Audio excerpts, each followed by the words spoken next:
Restriction endonucleases पे मैं दोबारा से एक शॉर्ट नोट बता रही हूँ आपको. Let's study this. Restriction endonucleases. आपके पास दो टाइप के एंजाइम्स होते हैं जो कि आपके डीएनए को कट कर सकते हैं. एक होता है एंडोन्यूक्लियस, एक होता है एक्सोन्यूक्लियस. ये जो एक्सोन्यूक्लियसिस होते हैं ये डीएनए के एंड्स पे कट करेंगे. ठीक है, डीएनए के एंड्स पे कट करेंगे. और जो एंडोन्यूक्लियस होते हैं ये एंड्स को छोड़ के आपके बीच में कभी भी कट कर देंगे. That means they do not cut at the ends, they cut in the middle of the, या ये they cut the DNA anywhere except the ends. ठीक है, तो इसको बोलते हैं रेस्ट्रिक्शन, इसको बोलते हैं न्यूक्लियसेस. अब न्यूक्लियसेस तो कहीं से भी कट कर सकते हैं, किसी ने यहाँ से कर दिया, किसी ने वहाँ से कर दिया. लेकिन एक स्पेशल कैटेगरी होती है एंडोन्यूक्लियसेस की जिसको हम कहते हैं रेस्ट्रिक्शन एंडोन्यूक्लियस. एंडोन्यूक्लियस मतलब they are cutting anywhere in the DNA except at the ends. Restriction मतलब they cut at specific sites. जिन साइट्स पे ये कट करते हैं उनको बोला जाता है रेस्ट्रिक्शन साइट्स. ठीक है, और रेस्ट्रिक्शन साइट्स पे कट करने से पहले ये एक सीक्वेंस को रिकॉग्नाइज करते हैं. उस सीक्वेंस को हम कहते हैं रिकॉग्निशन सीक्वेंसेस. Recognition sequences. इस सीक्वेंस के अंदर होती है रेस्ट्रिक्शन साइट. अब देखो ज़रा, आपके जो ईको R1 है, एक आपका रेस्ट्रिक्शन एंजाइम है, एक आपका क्या है HIND2. ठीक है, इसका नॉमनक्लेचर में हम आते हैं तो जो फर्स्ट लेटर होता है दैट रिप्रेजेंट्स द जीनस, मतलब एस्चेरिचिया. जो दो सेकंड एंड जो थर्ड लेटर होता है वो स्मॉल में लिखते हैं और ये दोनों रिप्रेजेंट करते हैं स्पीशीज, मतलब एस्चेरिचिया कोलाई. ठीक है, जो ये फोर्थ लेटर होता है कैपिटल में या स्मॉल में भी हो सकता है, इसे हम कहते हैं स्ट्रेन, मतलब नेक्स्ट ग्रुप ऑफ क्लासिफिकेशन, पहले जीनस, स्पीशीज, फिर स्ट्रेन. ठीक है, तो ये कौन सी स्ट्रेन है? ये है RY स्ट्रेन. ठीक है, RY स्ट्रेन. एंड जो ये रोमन नंबर होता है ये बताता है number at which this enzyme got isolated. आप आइसोलेशन और डिस्कवरी अलग बात होती है. आपने डिस्कवर कर दिया लेकिन आपने क्या उसको उस ऑर्गेनिज्म से निकाल के लैब में रखा या नहीं, that is called as isolation. So जो नोबेल प्राइज होते हैं वो जो है डिस्कवरी पे भी मिलते हैं और जो आइसोलेट करते हैं उसके ऊपर भी मिलते हैं. आइसोलेशन पे ज़्यादा फोकस होता है क्योंकि उसको आइसोलेट करना, प्योरीफाई करके आइसोलेट करना is a very difficult task. ठीक है, तो ये रोमन नंबर 1 है. इसका मतलब क्या हुआ था? एस्चेरिचिया कोलाई के स्ट्रेन RY में ये सबसे पहला आइसोलेटेड एंजाइम है. ठीक है, अब HIND2 में आते हैं. ठीक है, HIND2 में आने के बाद पहला जो है आपको पता है जीनस क्या होता है? हीमोफिलस. ठीक है, I और सेकेंड और थर्ड लेटर क्या डिस्क्राइब करते हैं? स्पीशीज. हीमोफिलस इन्फ्लुएंजे. देन जो फोर्थ लेटर होता है वो कैप्स में भी हो सकता है या आपका स्मॉल में भी हो सकता है. ये रिप्रेजेंट करता है आपका स्ट्रेन और इसके अंदर स्ट्रेन होता है RD. अब आप कहोगे मैम R क्यों नहीं आया? बेटा ऐसे ही नॉमेनक्लेचर किया था, उसका RY में से हमने कैपिटल R लिया और इसके RD में से हमने स्मॉल d लिया, तो strain was RD. And second जो नंबर, रोमन नंबर जो होता है, it represents the number at which this enzyme got isolated from Haemophilus influenzae. ठीक है, हीमोफिलस इन्फ्लुएंजे से ये सेकेंड आइसोलेटेड एंजाइम है. जो फर्स्ट आइसोलेटेड एंजाइम होगा उसे हम कहेंगे HIND1. ओके, फिर 2, फिर 3, फिर 4, इस तरीके से होता है. ओके, तो अब ये मैंने आपको बता दिया रेस्ट्रिक्शन एंडोन्यूक्लियस का नॉमेनक्लेचर। लेकिन एंडोन्यूक्लियस को डिस्कवर किसने किया था? सबसे पहले तो ये बैक्टीरिया में डिस्कवर हुआ था, फॉर एग्जांपल ई कोलाई, और इसको सबसे पहले डिस्कवर किया था नाथन्स ने, साइंटिस्ट नाथन्स ने। इन्होंने डिस्कवर किया था कि बैक्टीरिया के अंदर एक स्पेशल एंजाइम्स होते हैं जो कहलाते हैं रेस्ट्रिक्शन एंडोन्यूक्लियस। ये डीएनए के बीच में कहीं भी कट मारते हैं, लेकिन ये हमेशा एक स्पेसिफिक पोजीशन पे ही कट मारेंगे। और फिर उस स्पेसिफिक पोजीशन को जब उन्होंने देखा तो पता चला कि एक वो जो कट मारा है वो रेस्ट्रिक्शन साइट पे मारा है, और ये रेस्ट्रिक्शन साइट हमेशा एक पर्टिकुलर सीक्वेंस के अंदर ही मिलती है जिसे कहते हैं recognition sequence. So all the restriction endonucleases they first of all they recognize a recognition sequence, and within the recognition sequence there is a particular site called restriction site जहाँ पे वो कट मारते हैं। ठीक है, अब बात ये थी कि ये इसके अंदर बैक्टीरिया के अंदर कर क्या रहे थे, क्योंकि इनकी रिकॉग्निशन सीक्वेंस जो है ई कोलाई से अगर मिला है तो ई कोलाई के अंदर, उसके डीएनए के अंदर भी तो आपका यही सेम रिकॉग्निशन सीक्वेंस होगा। तो फिर तो वो अपने डीएनए को ही कट कर सकता है। ये तो सुसाइडल हो गया कि ये तो सुसाइड कर रहा है, बैक्टीरिया खुद ही अपने आप को मार रहा है।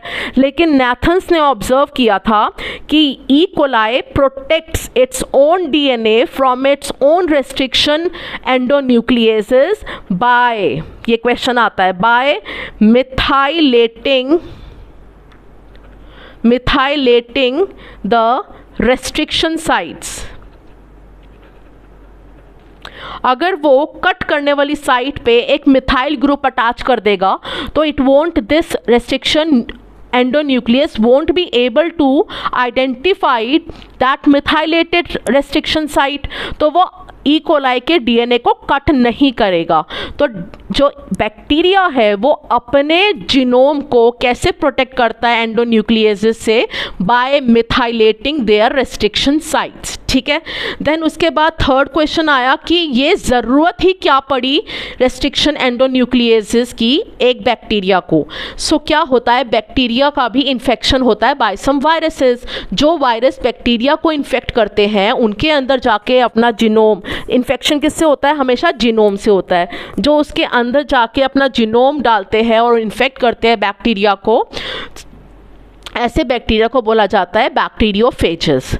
नाउ बैक्टीरियोफेजेस अपना जीनोम डालेंगे, अपना जेनेटिक मटेरियल डालेंगे बैक्टीरिया के अंदर, दैट इज़ देयर डीएनए और आरएनए। ठीक है, तो इनको कट करने के लिए छोटे छोटे पीसेस में these restriction endonucleases are present inside the bacteria. They cut the viral DNA into many small pieces to avoid infection, but at the same time they protect their own DNA by causing methylation of the restriction sites. ठीक है, ये याद रखना, ये इसके लिए ये important था रेस्ट्रिक्शन एंडोन्यूक्लियसेस का कि ये डिस्कवर हुए थे बैक्टीरिया में बाय नाथन्स। ठीक है, ये एक स्पेसिफिक साइट पे कट करते हैं और एक स्पेसिफिक सीक्वेंस को रिकॉग्नाइज करते हैं, और ये अपने ओन जीनोम को प्रोटेक्ट करते हैं by adding methyl group to the restriction sites. अब इनकी ना जो रिकॉग्निशन सीक्वेंस होती है वो बहुत ही स्पेशल होती है। इट इज़, जो ये रिकॉग्निशन सीक्वेंस होती है रेस्ट्रिक्शन एंडोन्यूक्लियसेस की, they are called as palindromic sequences. Palindromic sequences are those sequences that read the same from both ends. ठीक है, जैसे कि इको R1 की, ये लर्न करनी है आपको, ये इको R1 ये रेस्ट्रिक्शन एंजाइम है, इसकी रिकॉग्निशन सीक्वेंस आपको याद होनी चाहिए। ठीक है, इसकी जो रिकॉग्निशन सीक्वेंस होती है वो होती है 5 प्राइम, यहाँ पे कोई डीएनए सीक्वेंस होगी, फिर इसकी सीक्वेंस है GAATTC और फिर 3 प्राइम, फिर 5 प्राइम कोई यहाँ पे सीक्वेंस होगी, फिर अब C के बाद क्या आएगा? GAATT सी। सो ये अगर 5 प्राइम एंड से इसको रीड किया जाए तो ये सेम रीड होती है, 5 प्राइम एंड से GAATTC, 5 प्राइम एंड से GAATTC। नाउ इको R1 की रिकॉग्निशन साइज तो रिकॉग्निशन सीक्वेंस तो ये हो गई, and recognition sequence because they read the same, ठीक है, from the 5 prime end on both the strands, so they are called as palindromic sequences. जैसे आप एक मलयालम ले लो या सरस ले लो, सरस में क्या है देखो, यहाँ से भी SARAS है, ठीक है, यहाँ से भी SARAS है, तो पैलिंड्रोमिक सीक्वेंसेस कहते हैं ऐसी रिकॉग्निशन सीक्वेंस को। अब ये है आपकी रिकॉग्निशन सीक्वेंस, ठीक है, इसमें आपका रेस्ट्रिक्शन साइट क्या है, G और A के बीच में कट, ये ऐसे कट करता है, ठीक है। अब मैं इसको अगर लिखूँ 5 प्राइम, तो मेरे पास क्या बचा G, ओके, और मेरा AATTC बचा 3 एंड पे। अब यहाँ पे बचा क्या, G, और यहाँ पे क्या बचा हमारा AATTC, ठीक है। अब क्या हो गया, ये एक सीक्वेंस है, GC तो आपस में पेयर ही हो गए, तो मैं इसको कुछ कह नहीं रही हूँ, ठीक है, ये एक सीक्वेंस है। देखो इसको ठीक करते हैं, एक बार दोबारा से बनाते हैं, 5 प्राइम टू 3 प्राइम GAATTC, और उसके बाद 3 प्राइम, फिर 5 प्राइम से GAATTC 3 प्राइम, ठीक है। अब इसके यहाँ पे सब में बॉन्ड्स थे, इसके बीच में भी बॉन्ड थे, इसके यहाँ पे भी सारी जगह बॉन्ड्स थे, ठीक है, यहाँ पे भी सारे बॉन्ड्स थे। कट कहाँ पे हुआ, यहाँ पे और यहाँ पे, तो हम क्या करेंगे, G और C को तो यहीं पे ले लिया हमने, 5 प्राइम 3 प्राइम, ठीक है। G और C के बीच में कट मारा है, मतलब जो ये A होगा, AATTC, ये 3 प्राइम पे होगा। थोड़ा सा फोकस करती हूँ इसको, ठीक है, अब दिख रहा है, यस। अब यहाँ पे क्या होगा, 5 प्राइम पे G प्रेजेंट होगा, और यहाँ तो G प्रेजेंट हो गया कट से, और ये सारी सीक्वेंस यहाँ पे आ जाएगी TTAA। अब देखो ज़रा,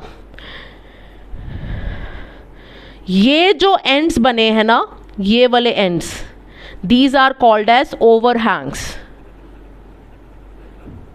ठीक है, इसे हम कहते हैं ओवरहैंग्स, ओके। यहाँ पर भी ये जो सीक्वेंस बनी है, ये कहते हैं इसको ओवरहैंग।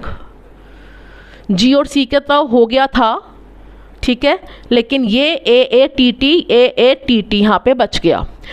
जब कोई रेस्ट्रिक्शन एंडोन्यूक्लियस कट करता है और वहाँ पे ओवरहैंग्स प्रोड्यूस होते हैं, ऐसे कटर्स को कहते हैं कोहेसिव कटर्स या स्टिकी एंड कटर्स, क्योंकि ये जो ओवरहैंग्स है they are sticky in nature. क्यों, आपस में कॉम्प्लीमेंट्री है, इनको पास में लाओगे तो ये AA कहाँ जाएगा, यहाँ पे AA, ठीक है, इसको TT को लाओगे तो कहाँ जाएगा, TT।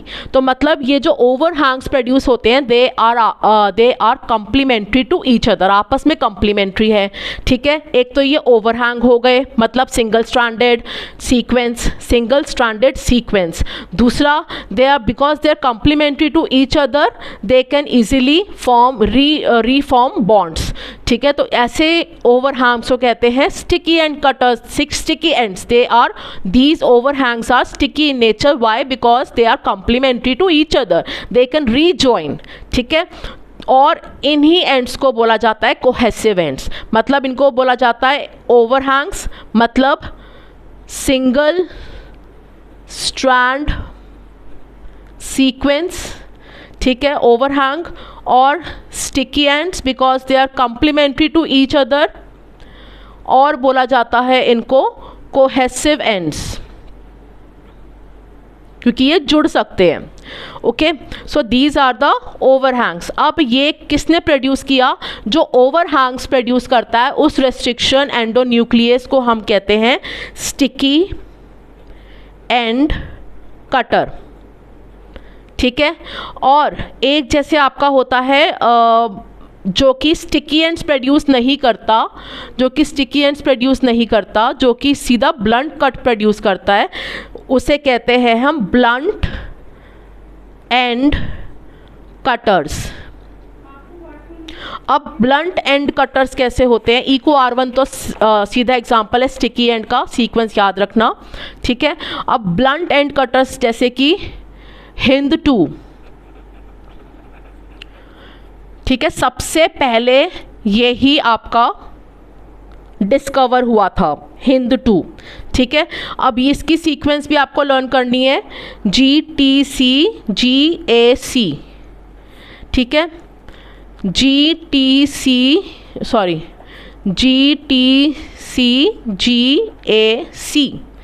अगेन पैलिंड्रोमिक है, सारी ही recognition sequences they are palindromic in nature, मतलब लर्न कर लो this, it reads the same from 5 prime end of both the strands. और एग्जाम्पल में भी आपको आना चाहिए, यहाँ से भी सेम है, यहाँ से भी सेम है, ठीक है। अब ये कट करता है सेंटर में, तो आपके पास क्या होता है, 5 प्राइम पे GTC, 3 प्राइम पे CAG, यहाँ पे होता है आपका 3 प्राइम पे GTC और यहाँ पे होता है आपका GAC, ठीक है।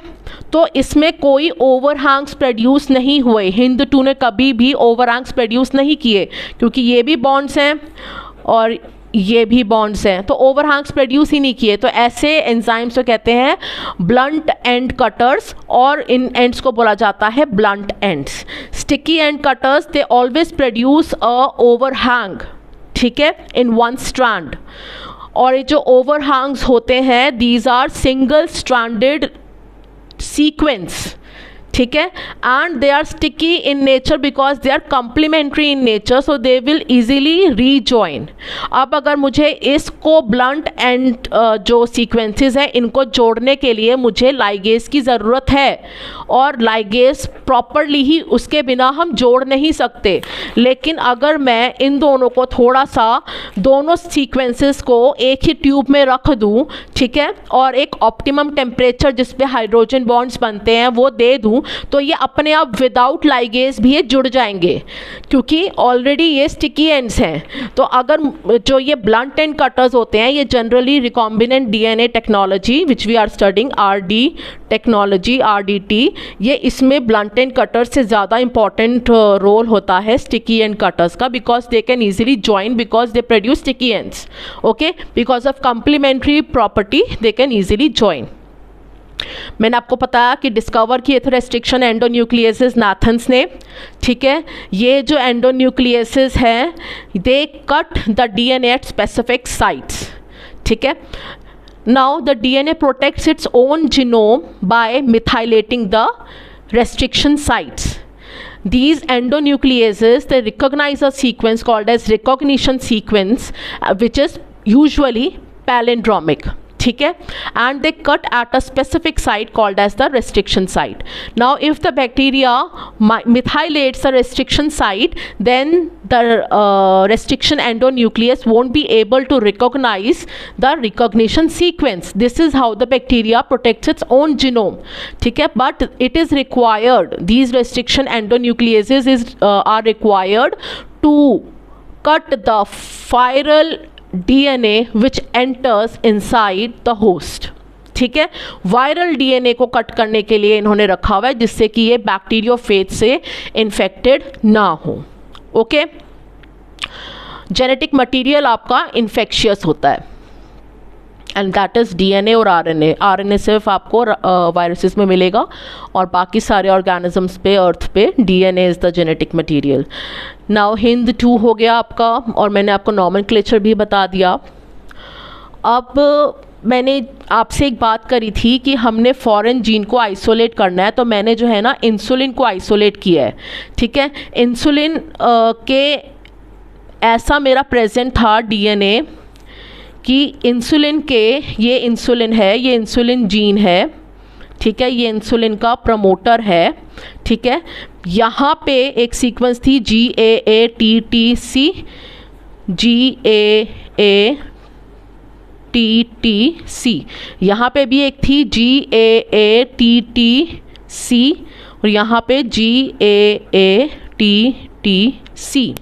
ठीक है, तो मैंने यहाँ पे कट मारा, कहाँ पे, यहाँ पे और यहाँ पे, G और A के बीच में यहाँ पे और यहाँ पे। अब देखो ज़रा, मेरा बीच में जो है इंसुलिन पड़ा है और इसका ये प्रमोटर है। ठीक है, यहाँ पे आ गया G, ठीक है, और ये AATTC तो यहाँ पे ही रह जाएगा। ओके, और यहाँ पे मेरा रह गया, क्या रह गया यहाँ पे, G और यहाँ से रह गया AATTC। ठीक है, बाकी उन दोनों एंड्स को कट कर दो। ठीक है, ये हटा दो, ये हटा दो। तो ये मेरा जो जीन है उसके पास क्या है, ओवरहैंग्स। ठीक है, ओवरहैंग्स यहाँ पे भी रहे होंगे, जैसे कि मैंने यहाँ पे दिखाया G। ठीक है, यहाँ पे रहा होगा C और TTA। ठीक है, जुड़ने के लिए यहाँ पे भी कोई सीक्वेंस रही होगी मेरी, लेकिन वो डीएनए के पार्ट को कट करके हम उसको नहीं देख रहे हैं, इसको मैंने कट कर दिया। मैंने अपना इंसुलिन देखा है, इस इंसुलिन के पास एक ओवरहैंग ये है, एक ओवरहैंग ये है। ठीक है, ये आपस में भी स्टिकी है। और अगर मैं एक प्लाज्मिड आइसोलेट करूं, ठीक है, जिसके अंदर GAATTC है, डबल स्ट्रैंडेड होते हैं, तो GAATTC।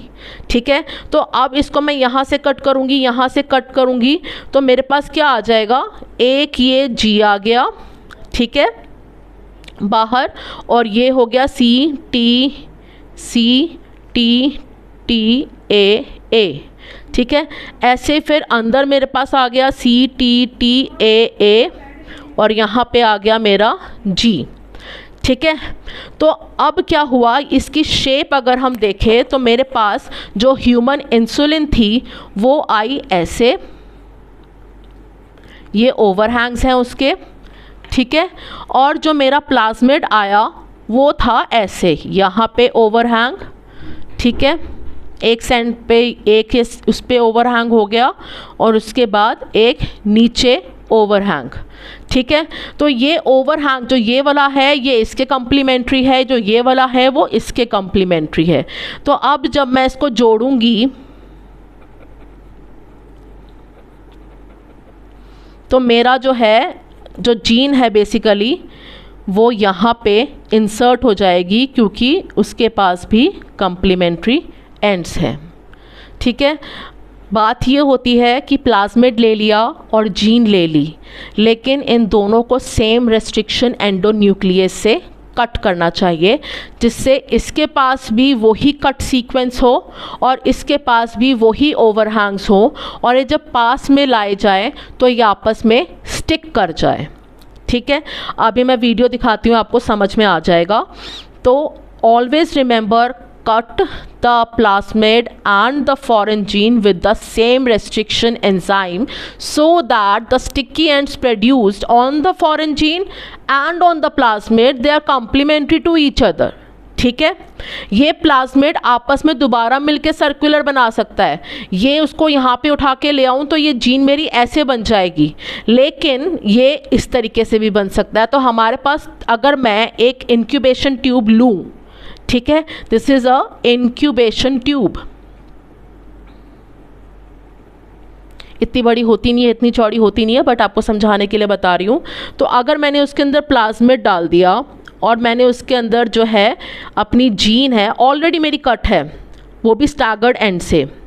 ठीक है, तो कई बार ऐसा होगा कि इसके अंदर मेरी जीन सर्कुलराइज कर जाएगी, और ये भी हो सकता है कि मेरा जो प्लाज्मिड है वो भी आपस में सर्कुलराइज कर जाए, रीसर्कल बना ले, ये भी रीसर्कल बना लेगी, ये भी सर्कल बना लेगी, वो भी सर्कल बना लेगा। तो इसमें क्या हुआ ना, आपकी फॉरेन जीन प्लाज्मिड के अंदर गई नहीं, लेकिन एक बड़ा सियाना प्लाज्मिड था जिसने अपने अंदर जो है फॉरेन जीन को इंसर्ट कर लिया। ठीक है, आई बात समझ में। अब मैं अगर इसी सॉल्यूशन को निकालूं, ठीक है, पिपेट में, माइक्रो पिपेट में या माइक्रो नीडल के अंदर, और ई कोलाई के अंदर डाल दूं बहुत सारे ई कोलाई, तो बहुत सारे ई कोलाई ऐसे होंगे डालने से, और इलेक्ट्रोपोरेशन दे दूं, ठीक है, इलेक्ट्रोपोरेशन मतलब मैंने अपना फॉरेन जीन इंसर्ट कर ली, फॉरेन जीन मैंने अपनी कट कर ली, प्लाज्मिड कट कर लिया, सेम रेस्ट्रिक्शन एंडोन्यूक्लियस से, दोनों के ऊपर कंप्लीमेंट्री ओवरहैंग्स प्रोड्यूस हुए हैं, उनको मैंने इंक्यूबेशन ट्यूब में डाल दिया, ठीक है, राइट टेम्परेचर डाला और लाइगेज भी डाल दिया। सपोजिटली किसी को लाइगेज की ज़रूरत पड़ रही है तो क्या होगा, कुछ तो प्लाज्मिड्स रीसर्कल बना लेंगे और कुछ जीन्स जो हैं आपकी वो सर्कल बना लेंगी, ठीक है, लेकिन कुछ ही प्लाज्मिड्स ऐसे होंगे जिनके अंदर फॉरेन जीन होगी। अब इसी सॉल्यूशन को उठा के मैंने जो है कुछ ई कोलाई के अंदर डाल दिया है। ई कोलाई कहाँ पर पड़ी थी, मेरी प्लेट में रखी थी, ठीक है, इस प्लेट पे एक कॉलोनी ई कोलाई की ये है, एक कॉलोनी ये है, मिलियंस ऑफ ई कोलाई हैं, एक ये है, एक ये है, एक ये है, ठीक है, और उसके बाद मैंने इसी सॉल्यूशन को इसके अंदर डाला। तो अब सपोजिटली मैं सिर्फ 6 ले रही हूँ, तो किसी के अंदर तो जो है सिर्फ प्लाज्मिड गया होगा, ठीक है, और जीन अलग से गई होगी। किसी के अंदर हो सकता है कि खाली जीन चली गई लेकिन प्लाज्मिड नहीं गया, और किसी के अंदर हो सकता है कि आपका प्लाज्मिड गया है और आपका रिकॉम्बिनेंट प्लाज्मिड गया है। So there will be 3 cases, एक जिसके अंदर प्लाज्मिड गया है खाली, ठीक है, एक जिसमें प्लाज्मिड गया ही नहीं है, ये जो खाली जीन है ना ये एकदम अभी गायब हो जाएगी क्योंकि इसके पास ओराई है नहीं, ये रेप्लिकेट नहीं कर पाएगी, नेक्स्ट जनरेशन में ही गायब हो जाएगी। तो बेसिकली हम प्लाज्मिड को देखते हैं। एक केस ये हुआ कि प्लाज्मिड गया ही नहीं, फिर एक केस ऐसा हुआ कि प्लाज्मिड गया बट फॉरेन जीन जो थी वो नहीं थी, एक में आपका रिकॉम्बिनेंट प्लाज्मिड गया। तो मेरी जो ट्रांसफॉर्म्ड कॉलोनी होगी वो ये वाली होगी, ठीक है। अब मैं एक नई चीज़ इंट्रोड्यूस करा रही हूँ आपको कि प्लाज्मिड नहीं गया, that is a good thing, ये प्लाज्मिड नहीं गया, ये केस 1 है, ठीक है। इस वाले में क्या था, ई कोलाई के अंदर प्लाज्मिड गया था लेकिन वो रिकॉम्बिनेंट नहीं था, लेकिन बाहर का डीएनए अंदर आया है ना, अंदर तो आया है, तो इसको भी हम कहते हैं ट्रांसफॉर्म्ड कॉलोनी, ट्रांसफॉर्म्ड होस्ट, और इसको भी कहते हैं हम ट्रांसफॉर्म्ड होस्ट। तो दोनों में फ़र्क क्या रहेगा, this is incorrectly transformed host and this is correctly transformed host, ठीक है। ट्रांसफॉर्म ये वाला भी हुआ है क्योंकि प्लाज्मिड गया है अंदर ट्रांसफॉर्मेशन टेक्निक से, और ये भी हुआ है क्योंकि ट्रांसफॉर्मेशन टेक्निक अप्लाई करने से प्लाज्मिड अंदर गया है, लेकिन क्योंकि इसके अंदर फॉरेन जीन थी it is correctly transformed. Okay अब हमारे पास क्या है कि इतनी सारी कॉलोनीज आ गई है एंड वी डोंट नो कि किसके अंदर प्लाज्मिड नहीं, कौन सा केस 1 है, कौन सा केस 2 है एंड कौन सा केस 3 है। तो अब ट्रांसफॉर्मेशन के बाद the next point comes screening of the host, ठीक है, and identifying the correctly transformed host. उसके बाद culturing the correctly transformed host in bioreactors and then downstreaming। यहाँ पे समझ में आया आपको? अब मैं आपको वीडियो दिखा देती हूँ।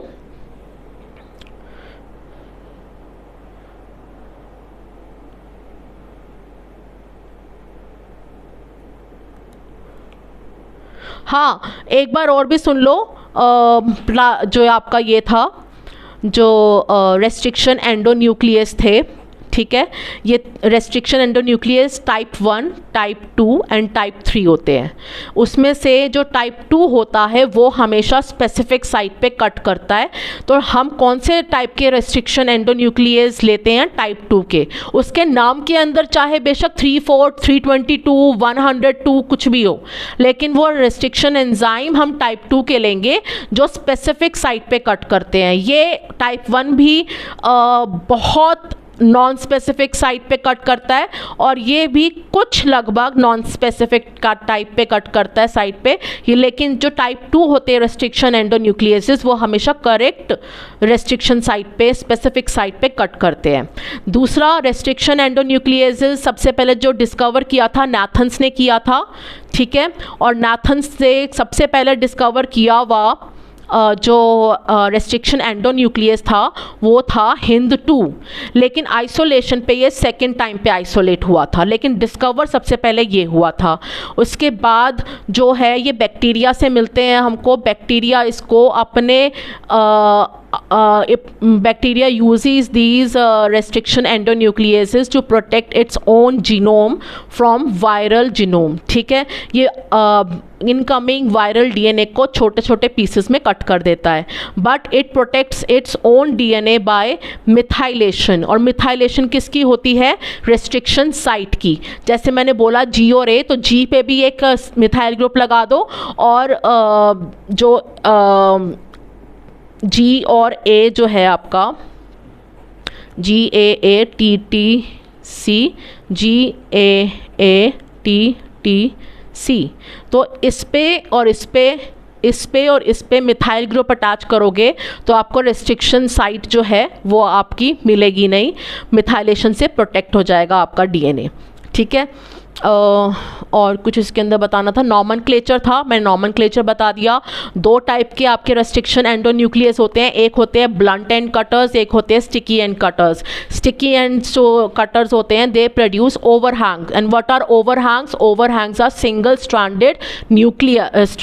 Stranded sequences which are complementary to each other so they can easily rejoin, इसलिए उनको स्टिकी एंड्स बोला जाता है। स्टिकी एंड्स का दूसरा नाम है कोहेसिव एंड्स। और जो वो सिंगल स्ट्रैंडेड सीक्वेंस होती है, सिंगल स्ट्रैंडेड सीक्वेंस, उसको हम कहते हैं ओवरहैंग्स। तो ओवरहैंग्स जो है आपका इको R1 प्रोड्यूस करेगा, हिंद 2 आपका ब्लंट एंड्स प्रोड्यूस करेगा। ब्लंट एंड्स को ज्वाइन करने के लिए डिसएडवांटेज ये है, you require ligases, but to join the sticky ends you don't require ligases, ठीक है, ओके। अब इस क्योंकि ये रेस्ट्रिक्शन एंडोन्यूक्लियसिस एक डीएनए के अंदर कट मारते हैं, तो इनको कट मार रहे हैं तो सिजर की तरह काम कर रहे हैं, लेकिन किसके अंदर कट मार रहे हैं? डीएनए के अंदर, that is a molecular, at the molecular level पे। जैसे हमने चैप्टर 6 पढ़ा था मॉलिक्यूलर बेसिस ऑफ इनहेरिटेंस, तो उसमें क्या था? मॉलिक्यूलर लेवल पे we were studying DNA,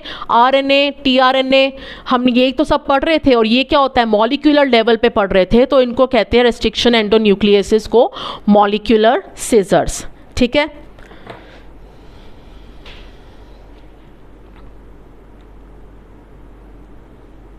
I hope दिख रहा है आपको, हाँ। Enzyme is used to cut the DNA. Meanwhile, a plasmid with antibiotic resistance genes is obtained from a bacterium.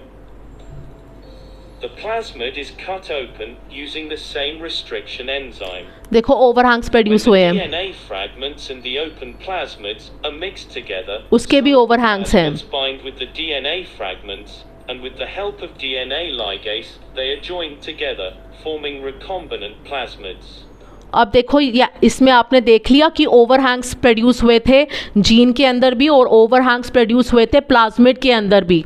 अगर ये दोनों डिफरेंट रेस्ट्रिक्शन एंडोन्यूक्लियस से कट होते तो ये आपस में कम्प्लीमेंट्री नहीं होते, इसीलिए we always and always use the same restriction endonuclease to cut the foreign gene as well as to cut the plasmid. Note that some open plasmids do not pick up the DNA fragments and join by themselves. They are called non-recombinant plasmids. देखा आपस में। Plasmids are then mixed with the bacteria E. coli. This is to introduce the plasmids into the host cells. However, only some bacteria actually pick up the plasmids.